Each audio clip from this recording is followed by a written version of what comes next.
In 1957, one industrial complex on the Chesapeake Bay employed 34,000 workers across 5 square miles of furnaces, mills, and shipyards. Walk into any American port from San Francisco to Boston, and there was a 1 in 5 chance you'd see a warship that came from this place, Bethlehem Steel's Sparrows Point. They forged the cables for the Golden Gate Bridge. They rolled the girders for the Empire State Building. During World War II, they built over 1,100 ships, more than any other company in America, including one vessel every single day for an entire year.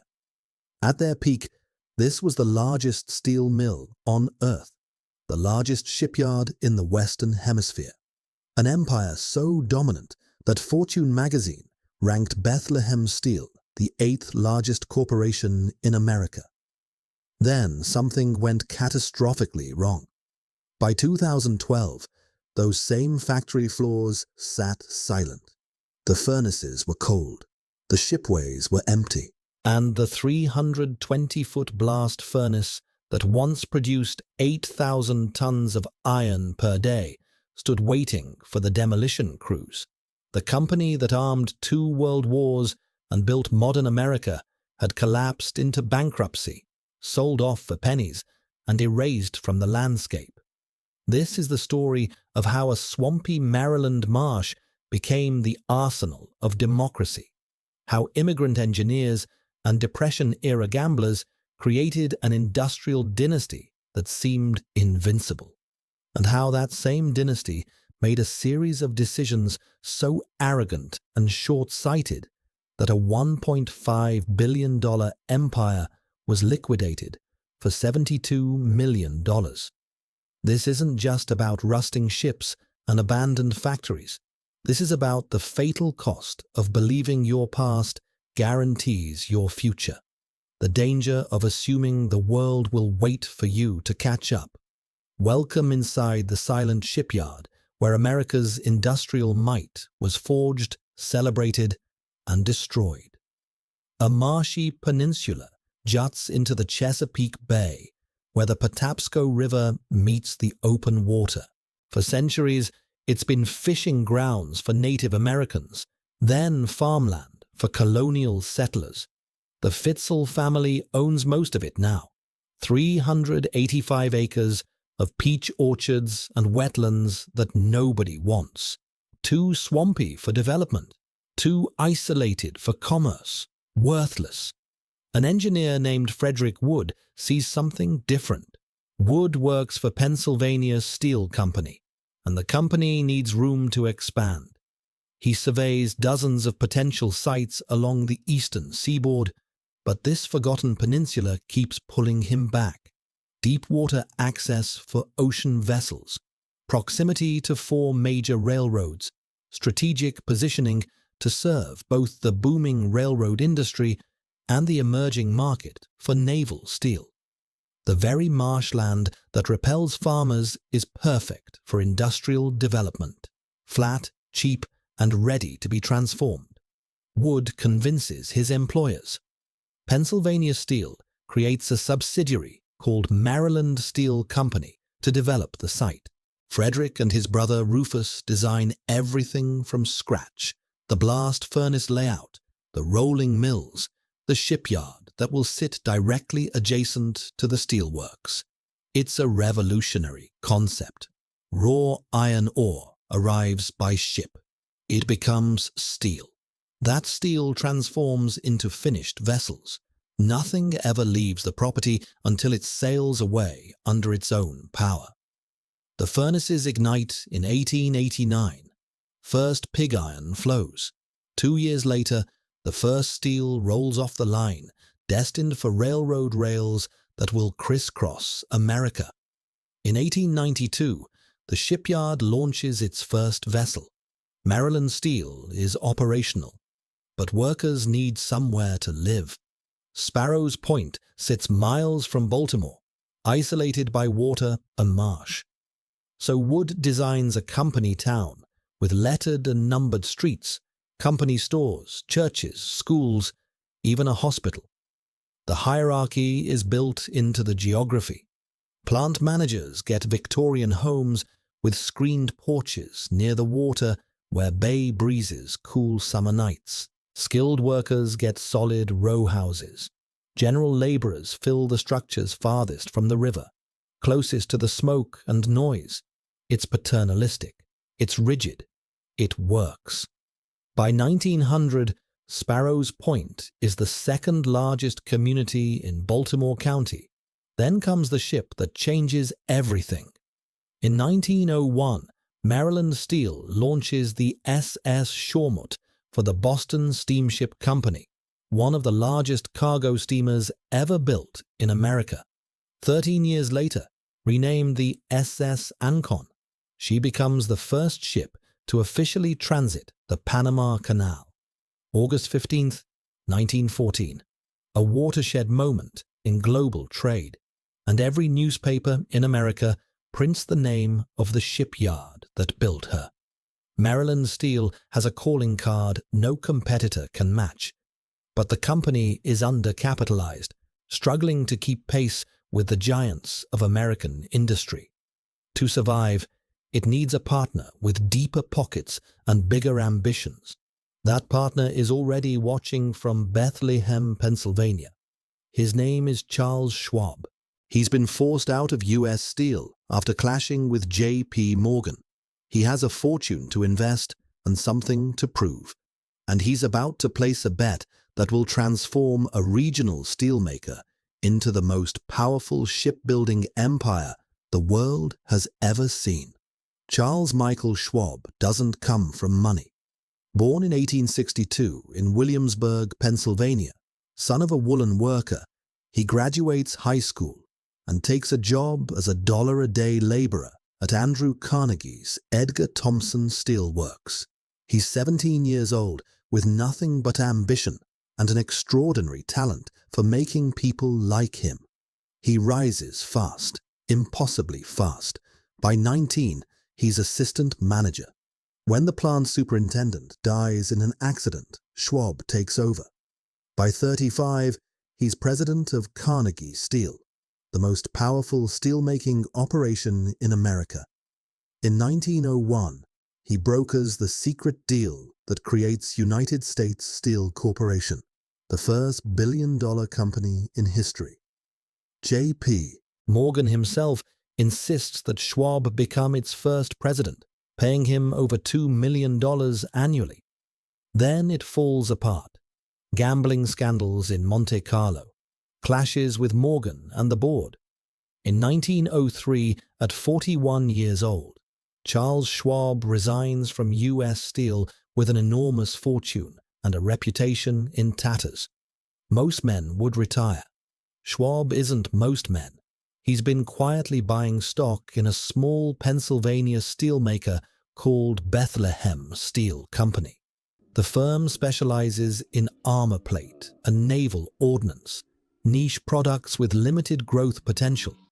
But Schwab sees what others miss. America is building upward. Cities are crowding with immigrants. The age of the skyscraper is coming, and skyscrapers need steel. The problem is the steel itself. Traditional beams can't support the weight of truly tall buildings. Schwab becomes obsessed with a new structural shape, the wide-flange H-beam that could revolutionize construction. But mass-producing it requires building an entirely new plant. The investment is massive. The market is unproven. His advisors think he's lost his mind. Schwab tells his secretary 5 words that will define Bethlehem's future. If we are going bust, we will go bust big. In 1908, Bethlehem Steel begins producing H-beams. The gamble pays off spectacularly. Architects who dreamed of taller buildings suddenly have the material to build them. Bethlehem becomes the leading supplier of structural steel to the construction industry. The company that nearly bankrupted itself on a bet is now reshaping American skylines. Schwab isn't finished. He acquires shipyards on both coasts, Fall River in Massachusetts, Union Iron Works in San Francisco. He buys coal mines in Pennsylvania, iron ore deposits in Cuba, the entire Lackawanna Steel Company. In 1913, he hires a young electrical engineer named Eugene Grace to manage the expansion. Grace is brilliant, driven, ruthless. Together, they will build an empire. Then, Europe explodes. World War I creates demand for ships and munitions beyond anything the world has seen. German U-boats are sinking Allied vessels faster than they can be replaced. Britain needs steel. France needs artillery. And American neutrality laws make direct sales complicated. Schwab doesn't care. He funnels goods through Canada, circumventing the restrictions. Critics call him a merchant of death. He calls it business. In 1916, with orders pouring in faster than his facilities can handle, Schwab makes his boldest acquisition. He purchases Maryland Steel and its crown jewel, Sparrows Point. The logic is elegant. Most shipyards sit miles from their steel suppliers. Sparrows Point has the mill and the shipyard on the same property. Raw materials arrive by ship and rail. Steel flows directly to the building ways. Vertical integration perfection. The numbers tell the story. Before the war, Bethlehem's gross sales total $135 million. By 1918, sales reach $1.33 billion. Schwab has transformed a minor steelmaker into the second largest steel company in the world, trailing only U.S. Steel, the company he helped create and then abandoned. In April 1918, the government taps Schwab to run the Emergency Fleet Corporation, putting him in charge of all American shipbuilding. The man who started as a $1-a-day laborer now commands the industrial might of a nation at war. Eugene Grace becomes president of Bethlehem Steel in 1916, while Schwab remains chairman. The partnership works perfectly. Schwab the visionary, Grace the operator. Industry analysts marvel at what they've built in barely a decade.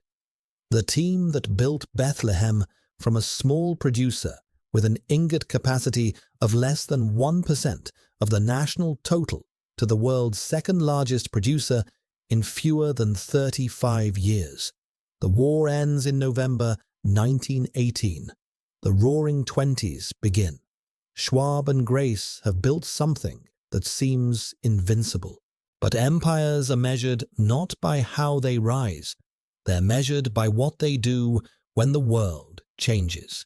And the first real test, a depression worse than anything America has ever experienced, is less than 11 years away. The 1920s roar.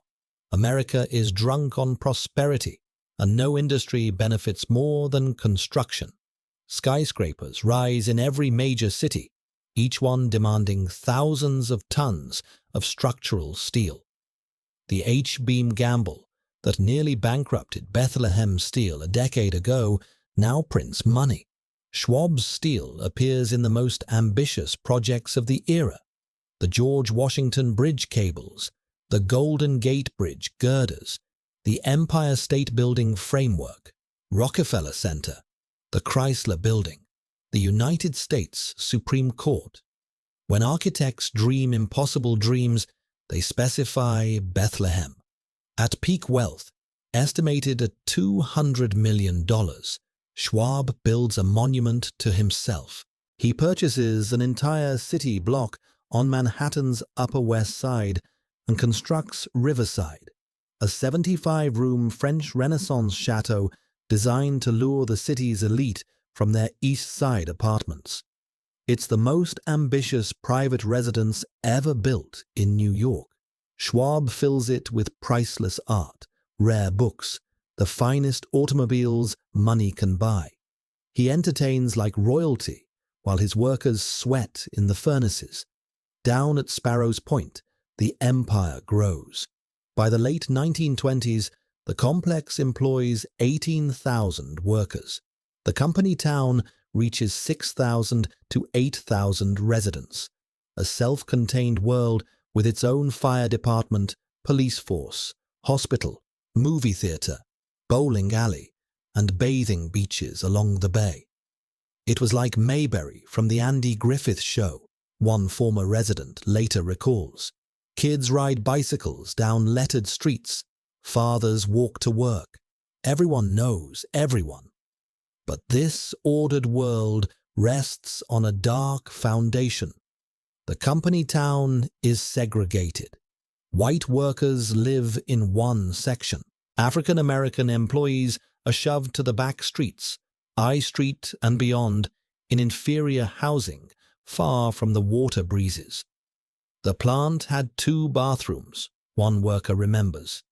Not for ladies and gentlemen, but for whites and colored. Black workers get channeled into the hottest, dirtiest, lowest paying jobs. The adjacent community of Turner Station becomes home to the mill's black workforce, including a woman named Henrietta Lacks, who moves there in 1941, so her husband Day can work at Sparrows Point. Her cancer cells will later become the first immortal human cell line, revolutionizing medicine. But at Bethlehem Steel, she's just another worker's wife in a segregated neighborhood. October 1929. The stock market implodes. Schwab watches his personal fortune evaporate almost overnight. The construction boom that fed Bethlehem's structural steel business collapses. Skyscraper projects are cancelled. Orders dry up. The Great Depression begins its decade-long stranglehold on America. Bethlehem Steel survives the early years through diversification and brutal cost-cutting. Naval contracts keep the shipyard busy. The furnaces still burn, though at reduced capacity. But the workforce shrinks. Mass layoffs sweep through Sparrows Point.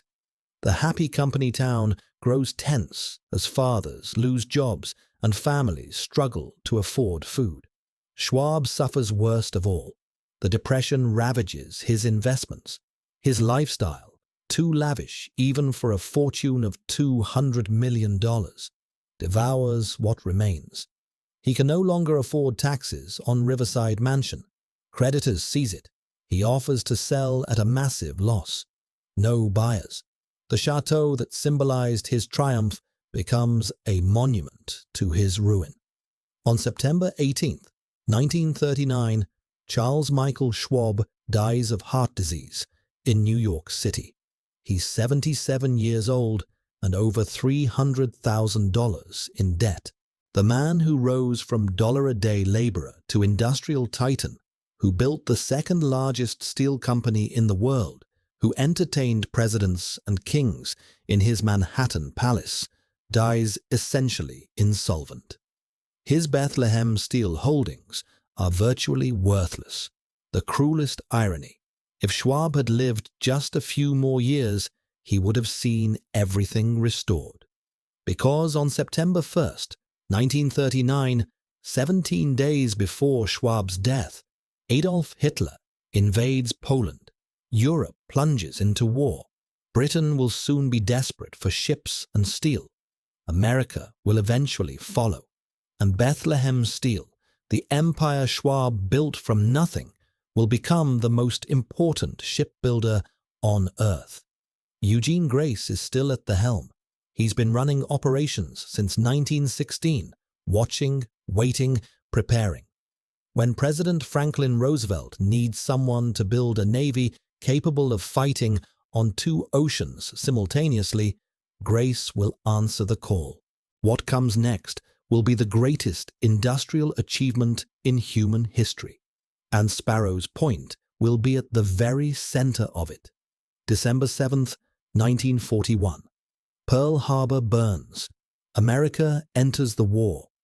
Eugene Grace makes a promise to President Franklin Roosevelt that seems physically impossible. Bethlehem Steel will build 1 ship every single day. Not small boats, full-sized cargo vessels, one per day, every day, until the war is won. The challenge is existential. German U-boats are slaughtering Allied merchant shipping in the Atlantic. In the first months of 1942, submarines sink vessels faster than the entire world's shipyards can replace them. Britain is being strangled. Without a constant flow of supplies, food, fuel, weapons, soldiers, the Allies will lose. The solution is mass production on a scale never attempted in shipbuilding. The U.S. Maritime Commission launches the Emergency Shipbuilding Program, calling for thousands of standardized cargo vessels, simple designs, interchangeable parts, ships that can be built by workers who've never touched a welding torch. They call them Liberty ships. September 27, 1941, before Pearl Harbor, with America still officially neutral, President Roosevelt himself travels to Baltimore for Liberty Fleet Day. At Bethlehem's brand-new Fairfield shipyard, he watches the launch of the SS Patrick Henry, the first Liberty ship ever built. That same day, Sparrows Point launches the SS James Mackay. 14 emergency vessels enter the water across America. The Liberty Fleet is born. Fairfield rises from nothing in months. Bethlehem acquires a defunct shipyard and a nearby Pullman car fabricating shop in South Baltimore, links them with 2.5 miles of railroad track, and creates the largest shipbuilding operation on the East Coast. The workforce explodes. 355 workers in April 1941 becomes 11,000 by January 1942 and peaks at 47,000 by late 1943. The production methods revolutionize the industry. Traditional shipbuilding constructs vessels piece by piece at the waterfront.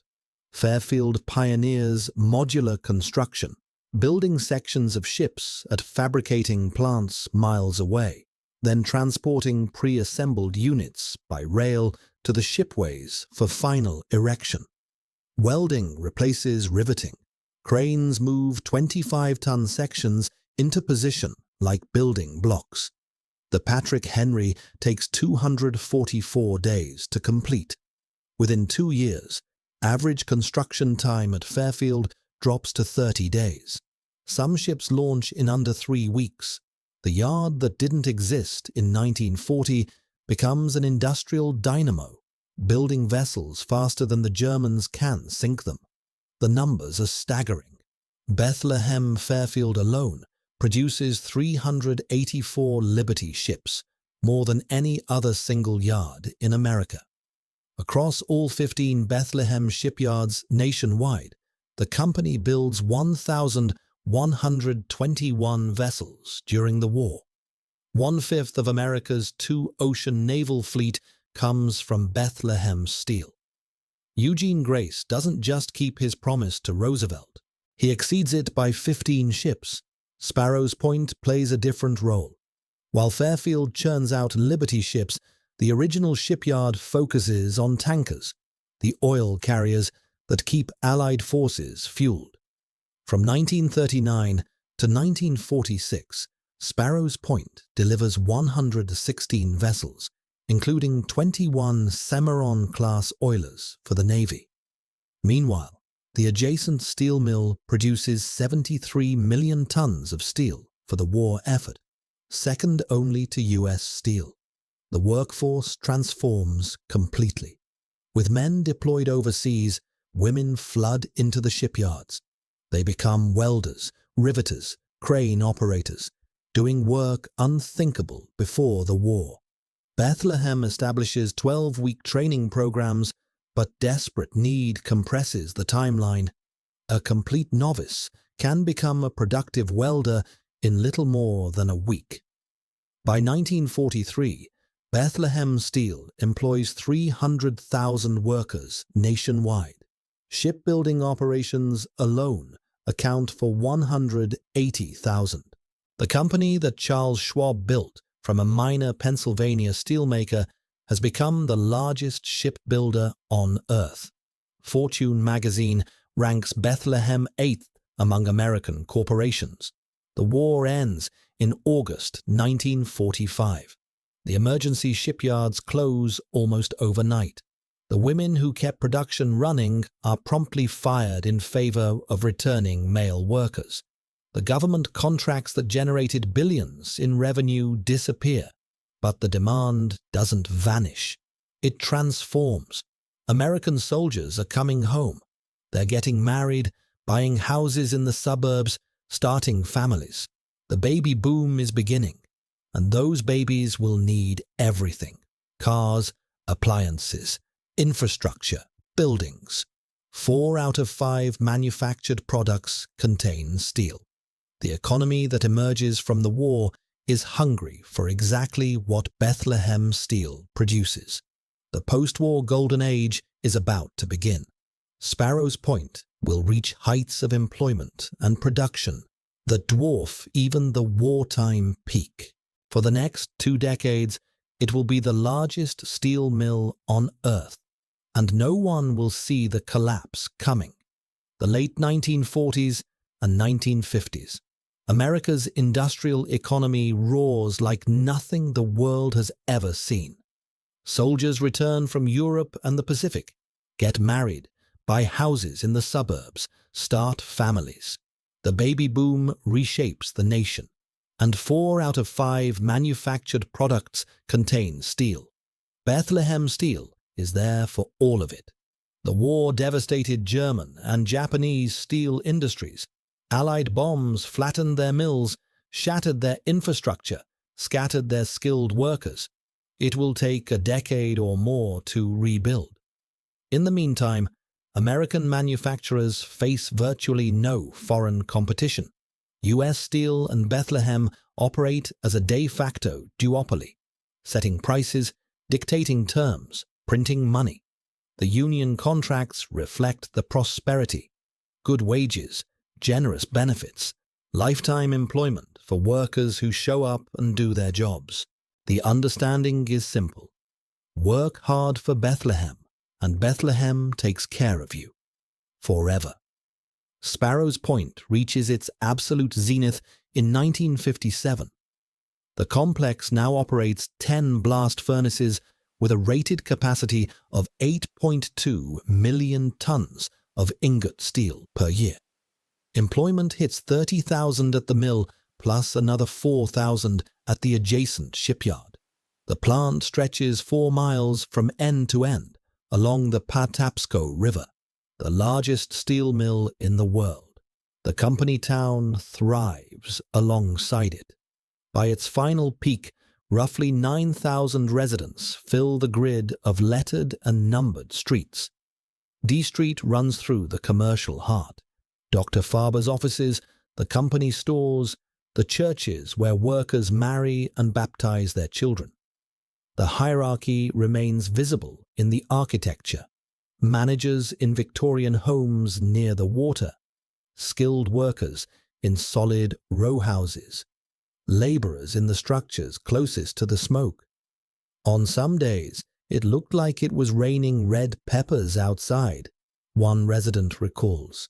The red dust from the mills covers everything: cars, laundry, windowsills. Snow never stays white for long. But nobody complains. The jobs are good. The community is tight. Generations grow up knowing nothing else. The shipyard pivots from wartime mass production to specialized tanker construction. Beginning in 1949, with 28,000 deadweight-ton vessels, Sparrows Point develops 10 standard tanker designs, establishing itself as the dominant American builder of oil carriers. Industry publications call the yard the patriarch of U.S. tanker builders. In 1953, Sparrows Point delivers 216,000 deadweight tons of new shipping, making it the global leader in merchant vessel construction that year. At the executive level, the prosperity flows even faster. In 1958, Bethlehem President Arthur Homer becomes the highest-paid business executive in America. Eugene Grace, now chairman, has collected bonuses exceeding $1 million per year for decades, a scandal that draws congressional scrutiny but never changes company behavior. The executives live like aristocrats in suburban Philadelphia mansions while preaching the virtues of hard work to their employees. Fortune magazine ranks Bethlehem Steel 8th on the Fortune 500. Analysts predict continued growth for decades. The company seems invincible, untouchable, permanent. Nobody sees the clouds gathering. In post-war Europe and Japan, entirely new steel mills are rising from the rubble. These plants incorporate technologies that American companies consider unnecessary. Basic oxygen furnaces that produce steel in 50 minutes instead of hours. Continuous casters that eliminate entire steps in the production process. The rebuilt mills are more efficient, more productive, and soon they'll undercut American prices. But Bethlehem isn't watching. They're celebrating. Then comes the 1959 steel strike. United Steelworkers of America members walk off the job demanding better wages and benefits. The strike lasts 116 days, the longest in industry history. When it finally ends, the settlement grants generous increases that raise production costs significantly. Foreign steel, already competitive on quality, becomes even more attractive on price. Import volumes begin their long, slow climb. The company town doesn't survive the decade that follows. In 1972, Bethlehem makes a decision that devastates the community. The town, home to workers and their families for over 80 years, will be demolished. Management needs the land for a new blast furnace, the massive L furnace that will become the centerpiece of Sparrows Point operations. The residents have no say in the matter. Company town means company property. The bulldozers arrive in 1973. The bungalows fall first, then the row houses, then the stores and churches where 3 generations lived their lives. Families scatter to Dundalk, to Edgemere, to neighborhoods across Baltimore. One woman returns years later and finds only curbs remaining where streets used to be. The same trees, nothing else. "I can never go home again," she writes. The word she uses is hyreth, a Welsh term for nostalgic longing for a place that can never be revisited. In place of the town rises the L blast furnace, 320 feet tall, 11 million pounds of iron and steel, capable of producing 8,000 tons of pig iron per day. It represents Bethlehem's bet on the future, the belief that bigger is better, that scale equals survival. The furnace is a $40 million gamble, the same amount of money invested in modernization, basic oxygen technology, continuous casting. The innovations transforming steelmaking worldwide might have kept Bethlehem competitive for another generation. Instead, they build a monument, and the odds are about to turn against them. June 1967. Egypt and Israel go to war. Within days, the Suez Canal, the vital shortcut connecting the Mediterranean to the Red Sea, Europe to Asia, is blocked with sunken ships and unexploded ordnance. Egypt closes it indefinitely. Overnight, the global shipping industry transforms. Tankers that once sailed through the canal must now travel around the Cape of Good Hope at the southern tip of Africa. The voyage from the Persian Gulf to Europe doubles in distance. Fuel costs skyrocket. Delivery times collapse. The economics of oil transport no longer work unless you build bigger ships, much bigger ships. Very large crude carriers, VLCCs, can haul enough oil to make the longer journey economical. Suddenly, the global tanker industry needs vessels of 200,000, 250,000, even 300,000 deadweight tons. Ships so massive they can't fit through the canal, even when it reopens. Ships far larger than anything American yards have ever built. Bethlehem Steel sees opportunity. Sparrows Point has been building tankers since 1949, developing 10 standard designs and earning the nickname Patriarch of U.S. Tanker Builders. Management decides to go bigger. The yard will become America's premier supertanker facility, capable of competing with the best shipbuilders in the world. Beginning in 1970, Bethlehem pours millions into upgrades. The building ways are improved. Outfitting piers are expanded to handle longer hulls. A modern blast and paint shop rises on the waterfront. A new panel shop features automated welding and advanced material handling, prefabrication technology that reduces labor intensity and improves precision. The centerpiece is a massive graving dock, 1,200 feet long, 200 feet wide, one of the largest building basins in the United States, capable of accommodating vessels up to 300,000 deadweight tons.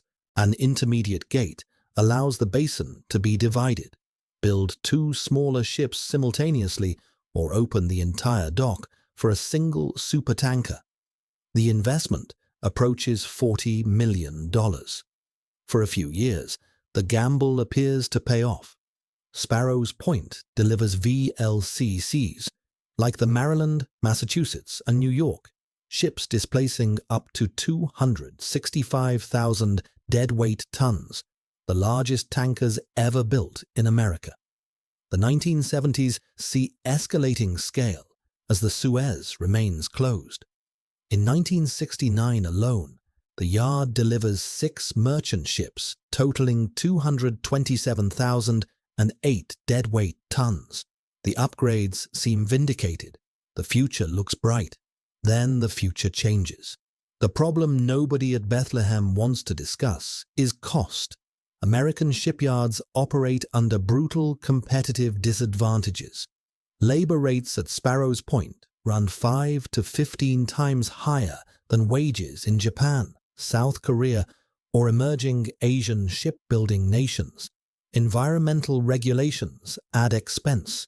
Safety requirements add more. The gap is unbridgeable. Japanese shipyards, rebuilt from wartime rubble with modern techniques, produce VLCCs at a fraction of American costs. Korean yards like Hyundai and Daewoo emerge as even cheaper competitors.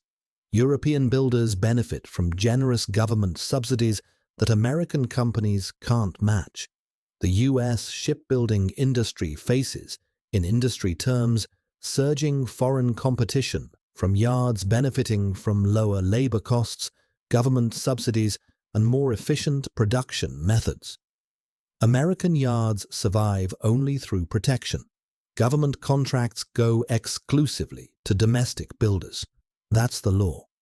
Jones Act shipping, which requires American-built vessels for domestic routes, provides another captive market. But the international commercial market, lost entirely. No foreign oil company will pay American prices when Asian yards build the same ships for half the cost. Then the rationale for supertankers collapses entirely. October 1973. OPEC launches its oil embargo against nations supporting Israel. Crude prices quadruple. The embargo should boost demand for tankers. Instead, it triggers an energy crisis that reduces global oil consumption. Conservation becomes policy. Smaller cars replace gas guzzlers. Industrial economies restructure to use less petroleum. New tanker orders evaporate. The supertanker boom that justified Bethlehem's massive investment vanishes almost overnight. The killing blow comes in 1975. Egypt reopens the Suez Canal after 8 years of closure. the very rationale for VLCCs, the need to sail around Africa because the canal was blocked, disappears. Smaller, more economical vessels become preferable for many routes. The ships Sparrows Point tooled up to build are ships the world no longer needs, at least not from American builders. The graving dock sits increasingly empty.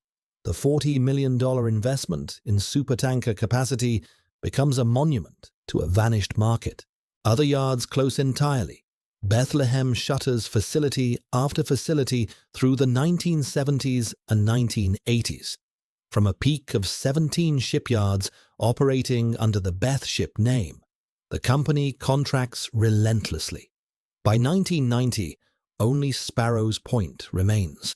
The shipyard that helped win World War II is losing a different kind of war.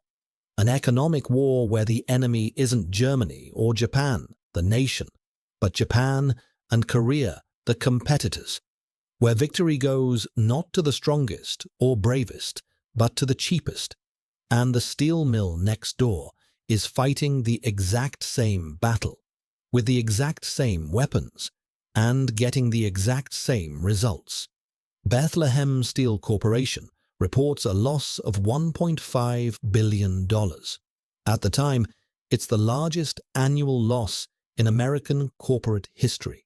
The company that once ranked 8th on the Fortune 500, that built the ships that won World War II, that forged the steel in America's greatest bridges and tallest skyscrapers, is hemorrhaging money at a rate that defies comprehension. And the bleeding is just beginning. Multiple forces are destroying the American steel industry simultaneously. Foreign competition from rebuilt Japanese and German mills, plants constructed after the war with modern technology while American facilities aged in place. Rising imports that capture market share year after year. The shift from heavy structural steel to lighter materials, aluminum in aircraft, plastics in automobiles, composites in construction, mini mills using electric arc furnaces to recycle scrap steel at costs that integrated mills cannot match. Bethlehem's fatal flaw is willful blindness. For decades, management refuses to invest in modern steelmaking technology. Their open hearth furnaces, the same basic process used since the 19th century, are intrinsically time and labor intensive. A heat of steel takes hours to produce. Japanese mills using basic oxygen furnaces produce the same steel in 50 minutes. Continuous casters eliminate the need for soaking pits and primary rolling mills. Bethlehem clings to ingot casting like a dying man, clutching a photograph of his youth. From 1984 through 1986, Sparrows Point finally installs a basic oxygen furnace and continuous caster. Modern technology at last. But the investment comes decades too late. Competitors have moved on to the next generation of improvements. The upgrades are, in the assessment of industry analysts, perhaps too little too late. The shipyard retreats in parallel. Commercial shipbuilding at Sparrows Point effectively ends in the mid-1980s. The supertanker market is gone. Foreign yards dominate international orders. Even domestic contracts cannot justify the high cost structure of American facilities. The yard shifts to repairs, conversions, and the occasional government contract, work that keeps some welders employed, but cannot sustain an operation built for mass production. In 1982, Bethlehem closes its Baltimore yards, the former key highway facility where ships have been built and repaired since before the Civil War. All shipbuilding, conversion, and repair work consolidates at Sparrows Point. A 40,000-ton floating dry dock is towed from Key Highway to handle repair operations. The yard that once launched warships now gives commercial vessels a shave and a haircut, hull scraping, propeller maintenance, routine work. The last newly constructed ship at Sparrows Point, the oceanographic survey vessel USNS Tanner, launches in 1990. After nearly a century of building vessels, new construction ceases forever. The graving dock that cost $40 million to build sits mostly empty. From a peak of 17 shipyards operating under the Beth ship name, only Sparrows Point remains by 1990. And Sparrows Point is dying. The numbers grow catastrophic. By 1996, Bethlehem's steel-related operations segment, Beth Ship, Beth Forge, and the engineering subsidiary Centec, reports a loss of $241 million. That figure includes $210 million in restructuring charges for the decision to exit these businesses entirely. The shipbuilding division that once employed 180,000 workers during World War II is being dismantled piece by piece. In 1997, Bethlehem sells the Sparrows Point Shipyard to Veritas Capital Fund, a New York merchant banking firm. The new owners rename the operation Baltimore Marine Industries and attempt to make ship repair profitable. They win contracts for Navy work. They're selected to build a fleet of deluxe cruise ships for a startup cruise line. The cruise line cannot secure financing. The orders evaporate. With no orders on the horizon and no work aside from 2 modest Navy contracts, Baltimore Marine Industries files for bankruptcy in June 2003. The shipyard complex sells at auction to Barletta Industries within weeks of the filing. Another owner, another failed attempt at revival. Meanwhile, the steel mill suffers identical convulsions. Employment collapses from 30,000 at peak to 3,000 by 1999. 90% of the workforce eliminated in 4 decades. The blast furnaces that once ran around the clock now operate sporadically, responding to orders that shrink year by year. The workers who trusted Bethlehem's promises find themselves betrayed. The generous contracts negotiated during decades of prosperity, lifetime employment, guaranteed pensions, comprehensive health benefits become stranded costs that make the company unattractive to investors. The very protections that workers fought for now accelerate their employers' collapse. Then comes the final insult. In the late 1990s, the Environmental Protection Agency and the Maryland Department of the Environment sue Bethlehem Steel for numerous hazardous waste violations. The company that employed generations of Baltimore families, that workers trusted with their health and safety, had been poisoning their waterways for decades. Bear Creek, the Patapsco River, Old Road Bay, contaminated with arsenic, PCBs, heavy metals, industrial waste. The red dust that covered the company town wasn't just an inconvenience. It was toxic. Workers who breathe shipyard air for 30 years start developing mesothelioma, aggressive cancer caused by asbestos exposure. Bethlehem used asbestos-containing equipment throughout the yard, and the companies that supplied those products never provided warnings. The lawsuits will continue for decades, long after the last furnace goes cold. October 15, 2001. Bethlehem Steel Corporation files for Chapter 11 bankruptcy protection. They're the 25th American steelmaker to do so in the span of 4 years. The company that Charles Schwab built from nothing, that Eugene Grace transformed into an arsenal of democracy, is officially dying. But corporate death is rarely quick. The collapse will take another decade of ownership changes, broken promises, and false hopes before the final breath. Bethlehem Steel hires Robert Steve Miller as CEO with a mandate to save the company. Miller is a turnaround specialist, a corporate doctor who fixes dying enterprises. He takes one look at the books and reaches for the only medicine left. Within weeks, Bethlehem Steel Corporation files for Chapter 11 bankruptcy protection.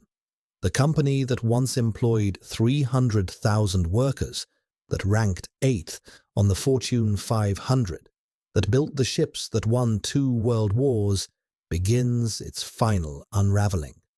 The pension catastrophe comes first. Bethlehem dumps its retirement obligations onto the Pension Benefit Guaranty Corporation, the federal agency that insures private pensions when companies fail. It's the largest such assumption in American history. Workers who spent 30, 40 years in the furnaces and shipyards, who trusted the company's promises, who gave their bodies to the brutal work of making steel, watched their benefits slashed overnight. Health insurance for all retirees and survivors is terminated completely. A generation's worth of social contract, the understanding that hard work earns security, destroyed with the stroke of a bankruptcy judge's pen. "I never would have believed it in my wildest dreams," says Jerry Green, a union leader and 27-year employee. "I thought Bethlehem was a giant and steel was king. Giants fall. Kings lose their crowns. In 2003, International Steel Group purchases Bethlehem's remaining assets for $1.5 billion. ISG is the creation of Wilbur Ross, a billionaire investor who specializes in acquiring distressed companies at bargain prices. Critics call him a corporate bottom feeder. Ross calls it opportunity. He's assembled ISG specifically to buy failing steel operations, strip out the legacy costs that make them uncompetitive, and flip them for profit. The company Charles Schwab built from nothing, that Eugene Grace transformed into an industrial colossus, is absorbed and erased. The name Bethlehem Steel disappears from corporate registries. A century of history becomes a line item on an acquisition spreadsheet. 2 years later, ISG merges with Mittal Steel. American ownership of Bethlehem's assets ends entirely. The Sparrows Point complex, where Liberty ships launched to fight fascism, where the steel for American bridges and skyscrapers was forged, now belongs to a foreign conglomerate. Then comes the Russian chapter. March 2008. ArcelorMittal, the merged entity, sells Sparrows Point to Severstal, a Russian steel company, for $810 million. The symbolism is brutal. Workers at Sparrows Point, intensely patriotic, members of a union that supported the Cold War for decades, now work for a company headquartered in the country their father's generation feared as an existential enemy. They call it working for a Ruski. Severstal promises substantial investment, increased production, new jobs. The promises evaporate like morning fog over the Patapsco. Instead, the mill sees decreasing production, more outages, rolling layoffs. Severstal encounters financial problems in Russia that have nothing to do with Baltimore. Sparrows Point becomes an afterthought, a distant asset hemorrhaging cash, while executives in Moscow fight larger battles. March 2011. RG Steel, a division of Ira Renault's Renko Group, buys Sparrows Point from Severstal for $1.2 billion. Forbes lists Renault's net worth at $5 billion. Surely a man that wealthy can save the mill. More promises of revival. More loud noises about increasing production and employment. More hope for workers who have learned not to hope. The hope dies fast. May 2012.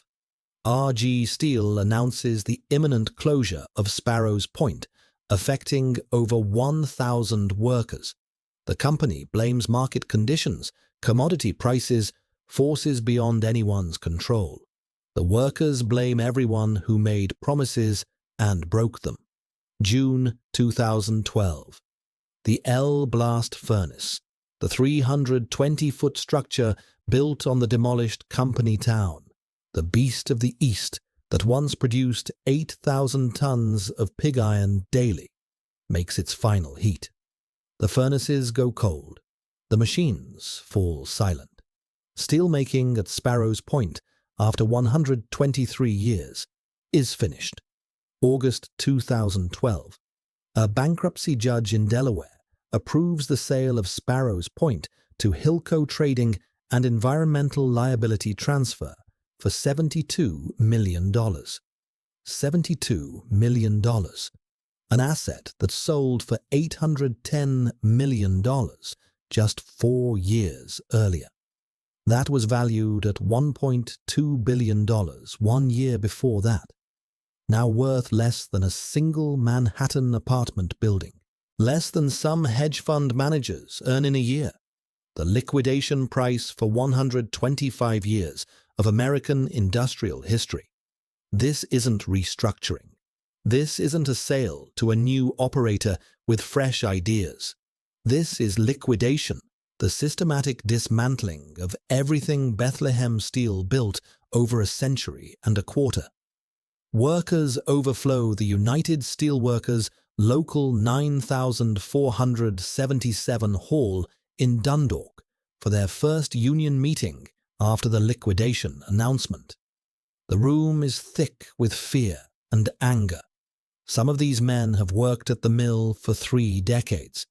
Others, like Forrest Martin, 31, started only in 2008. Young enough that retirement is not an option. Old enough that starting over feels impossible. Everyone calculates the same grim equation. Wait for a new owner that will never come. Look for other work that doesn't exist. Retire on benefits that have been gutted. But if this place closes, who's going to want me? Asks Edie Papadakis, 54 years old, body broken from years of mill work. I'm hurt. Working in this place was the American dream. A job for life. Now it's nothing but a nightmare. As the steel operations cease, the full extent of Bethlehem's environmental sins becomes visible. The 3,100-acre site is contaminated with antimony, arsenic, cadmium, chromium, copper, lead, manganese, nickel, zinc, ammonia, benzene, cyanide, coal tar, oils, lime sludge, sulfuric acid, and shipyard wastes. A century of industrial production has poisoned the land and water. The cleanup will cost $56 million and take decades. Official employment figures at the point, 1,975. The future, gloomy. But the physical plant still stands. The Blast Furnace still towers 32 stories over the Patapsco River, rusting and silent, waiting.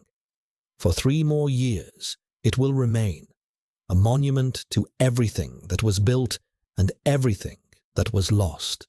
Then on a cold January afternoon in 2015, even that will disappear.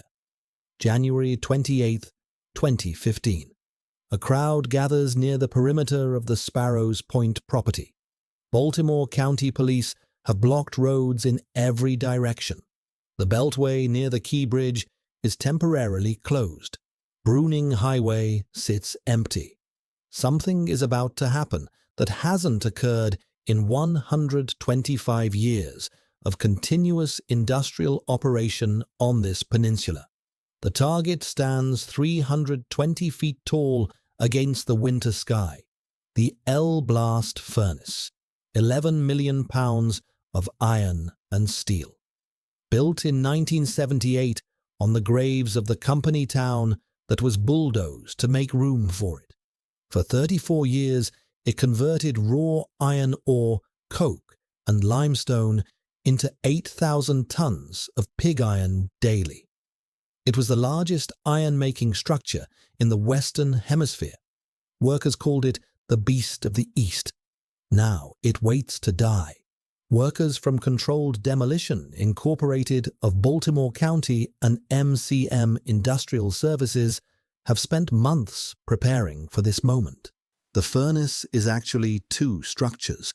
The blast furnace itself, standing 320 feet above ground and weighing approximately 8 million pounds, and a freestanding exoskeleton that provided access at various levels, adding another 3 million pounds. Stairwells have been removed, elevator shafts dismantled, miles of piping stripped away. The base of the furnace has been cut and temporary support beams installed, columns fabricated from leftover scrap mill steel, a final use for the materials that once flowed through this place. 94 explosive charges sit at 12 separate points throughout the structure. The technical work is precise, calculated, engineered to bring down a building that was engineered to stand forever. Former workers have come to watch. They stand at the perimeter, faces weathered by decades of furnace heat and mill dust, watching the end of everything they knew. Scott Lang is 45 years old. He spent years inside that furnace, digging out the iron slag pits in conditions that would break most men. "It's kind of heartbreaking," he says. "The bright side of it is that this will hopefully bring more jobs." Merle Diven worked 33 years as a mobile equipment mechanic on this campus. He knows every building, every road, every piece of machinery that's being erased. "It has been there for a long time. I never thought I'd live to see it go down. I thought I would be long gone before it went down." He pauses. "It's sad to see it go. It really is. It will be missed." Bob Curran spent 40 years as a carpenter and bricklayer at Sparrows Point. His grandfather brought him here when he was 18 years old. 3 generations of his family worked these grounds. "It's very sad. I mean, I came down here at 18. My grandfather brought me down. And it's a shame." 1:17 p.m. A loud bang. A rumble that shakes the ground for miles. In seconds, just seconds, what was once the largest iron-making structure in the Western Hemisphere collapses. Support beams fail in sequence. Black smoke billows into the winter sky. The towering structure that defined the Baltimore skyline for decades, that workers climbed every shift, that produced the raw material for American industry, is reduced to rubble. Bill Goodman started work at Sparrows Point in 1999 in the furnace department. He watches the implosion from as close as officials will allow. There was a loud bang and rumble. I couldn't believe how quickly it came down.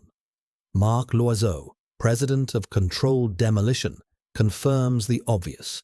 The implosion went exactly as planned. Monitors show noise and vibration levels within allowable limits. A century of industrial history erased in under 10 seconds. One thing survives: the Star of Bethlehem, the illuminated emblem that adorned the top of the furnace, visible for miles across the harbor, has been removed and preserved. Sparrows Point terminal officials promise to display it prominently, somewhere, eventually. A symbol saved, while everything it symbolized disappears. Baltimore County Executive Kevin Kamenetz delivers the political benediction. Today marks an ending and also an important beginning for bringing new 21st century jobs and new development back to the point.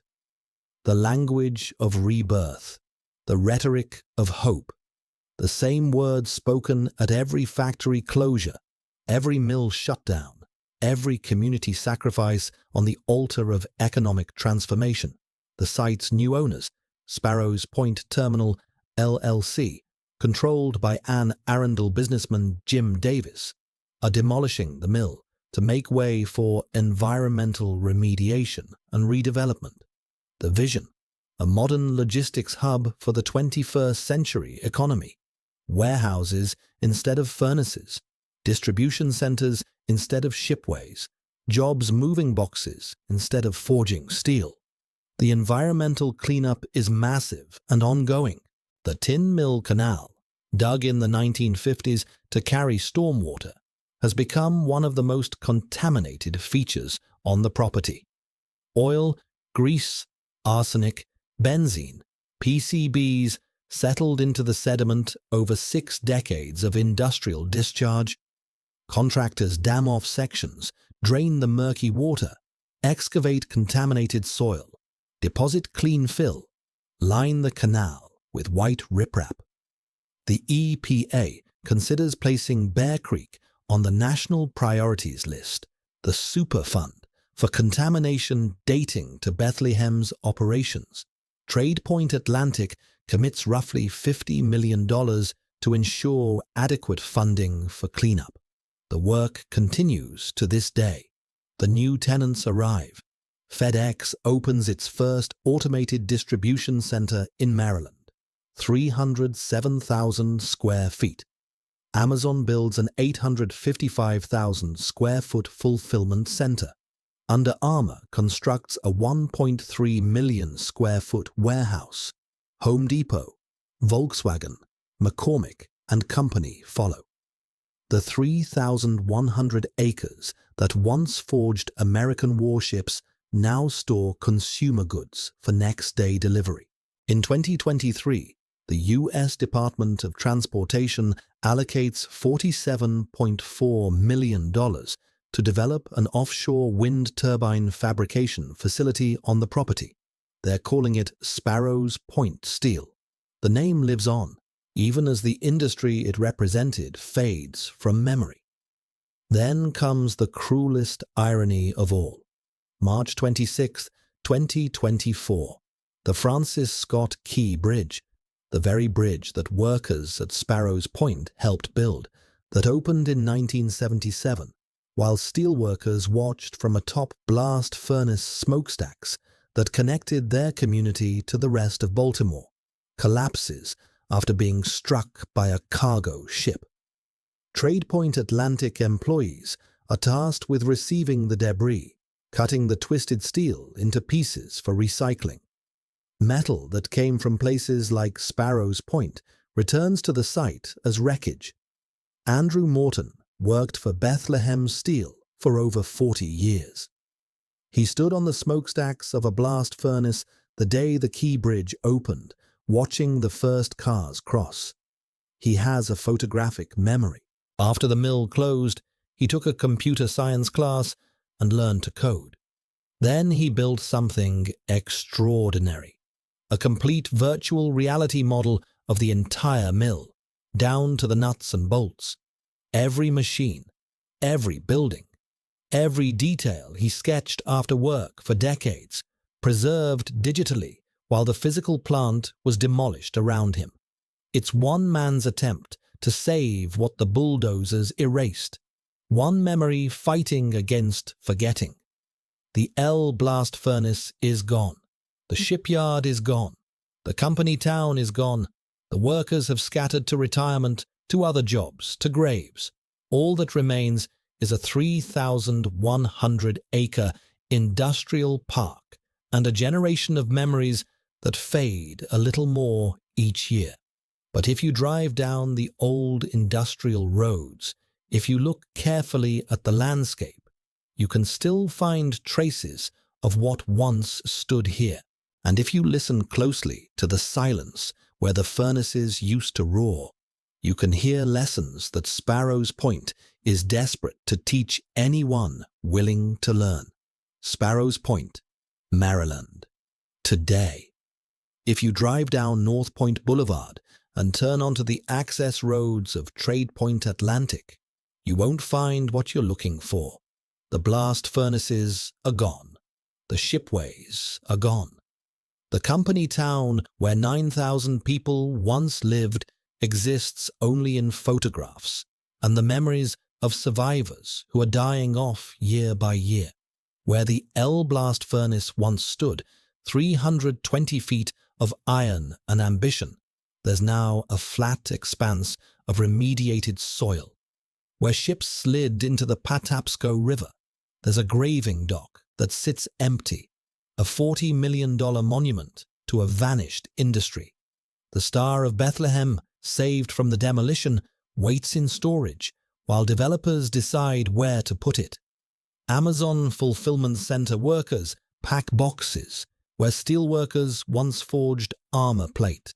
FedEx trucks roll past the site where Liberty ships launched.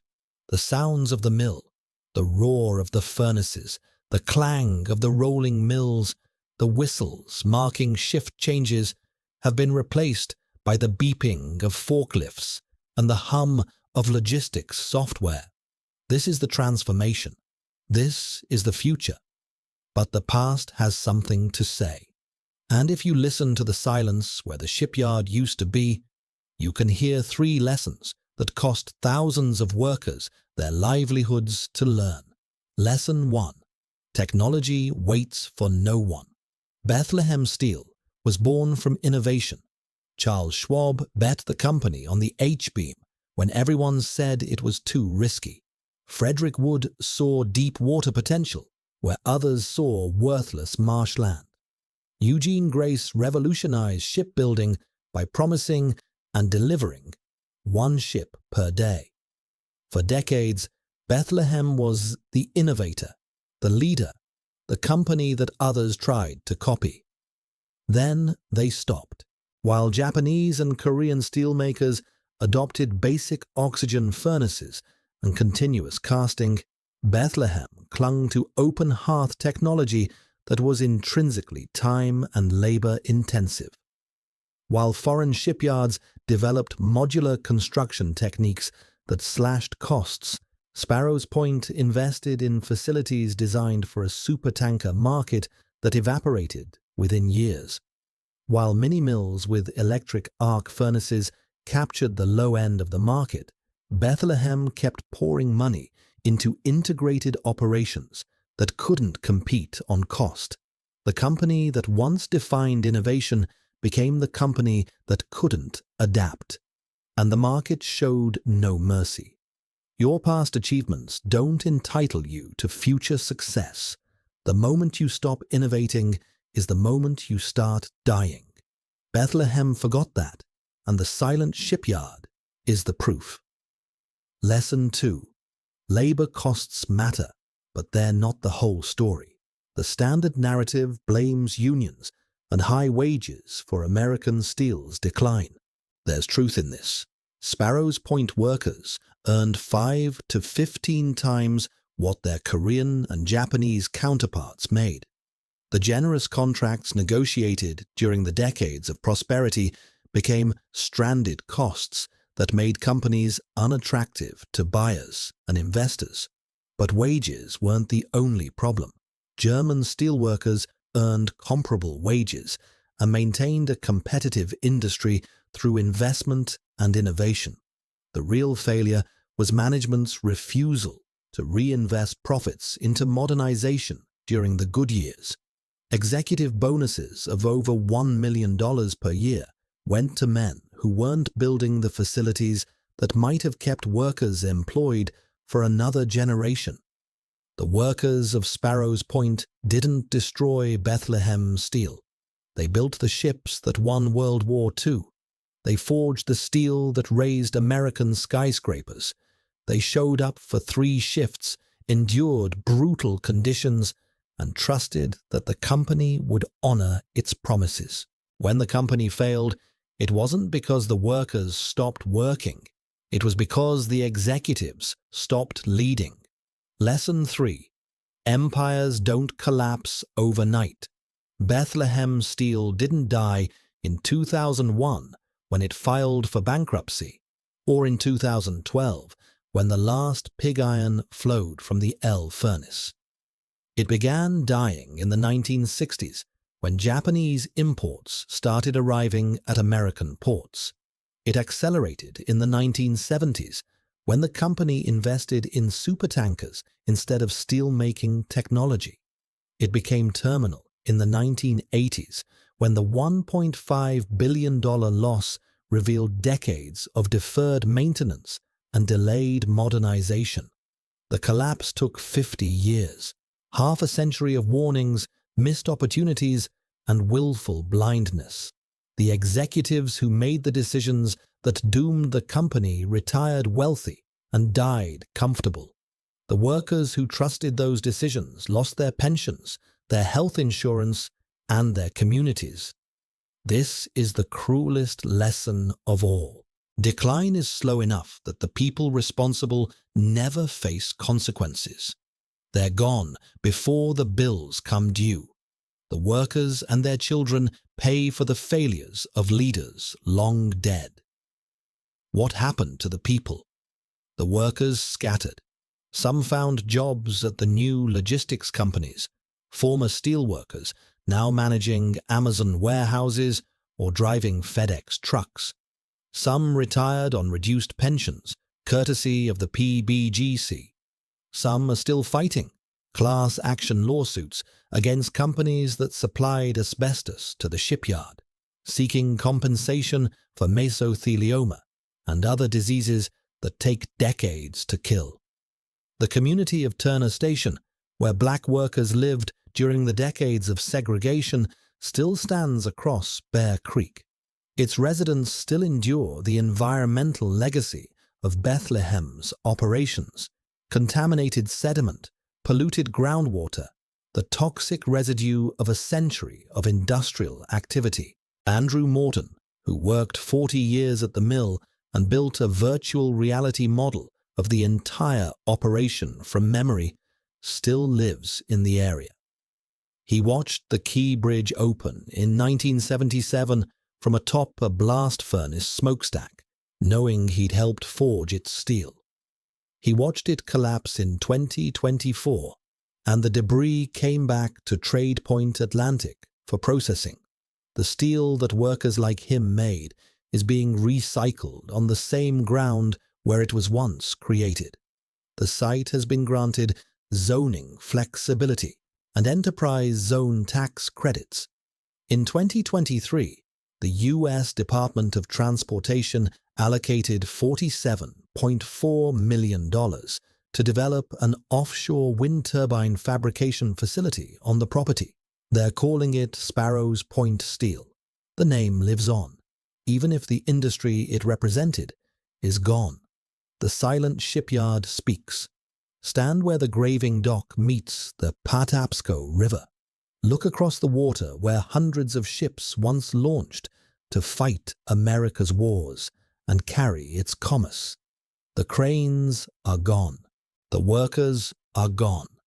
The noise that defined this place for over a century has been replaced by the silence of abandonment and the hum of warehouse logistics. This isn't just the story of Bethlehem Steel. This is the story of American manufacturing, of an era when men built things with their hands and companies promised lifelong employment in exchange for brutal labor. That world is gone, replaced by something more efficient, more global, and far less secure. The lessons are written in rust and rubble. Innovate or die. Invest in the future or become the past. Don't trust that your name alone will save you. The market doesn't care about your history. It only cares about what you can deliver today. Sparrows Point delivered for 125 years. Liberty ships, supertankers, steel for bridges that still stand. Then it stopped delivering what the market demanded, and the market moved on. The furnaces are cold. The shipways are empty. The workers who built American power are fading into memory. All that's left is silence. And if you're paying attention, that silence is screaming a warning to every business, every industry, every country that thinks its dominance is permanent. Nothing lasts forever, not even empires built from steel. Welcome to the silent shipyard, where America's industrial might was forged, celebrated, and destroyed. But this is just one story. Every abandoned factory, every shuttered mill, every rusting shipyard has its own tale of hubris and decline.